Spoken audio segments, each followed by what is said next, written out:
Lumakas pa sa tropical storm ang binabantayang bagyo na may international name na Nangka na nasa labas ng bansa. Ang update sa lagay ng panahon, alamin natin mula kay Pag-asa Weather Specialist Charmaine Varilla. Ma'am Charmaine, posible bang pumasok ng PAR ang bagyong Nangka? Magandang hapon sa lahat at naritong ulat sa lagi ng panahon. Sa kasalukuyan, habagat pa rin ang umiiral sa buong Luzon at nagdulot nga yan ng mga kalat-kalat ng mga pagulan dito sa Metro Manila, Ilocos Region, Benguet, Abra, Zambales, Bataan, Tarlac, Nueva Ecija, Pampanga, Bulacan, Cavite, Laguna, Batangas, Rizal, Palawan, Marinduque, Occidental Mindoro at Oriental Mindoro.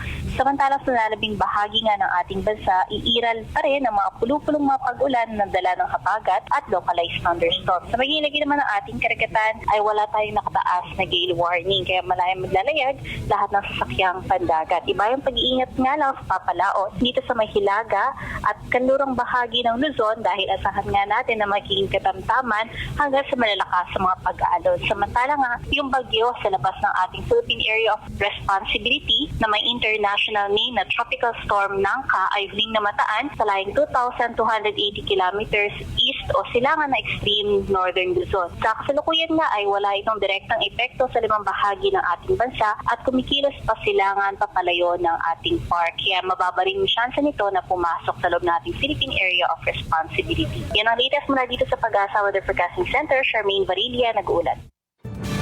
Maraming salamat Pag-asa Weather Specialist Charmaine Varilla.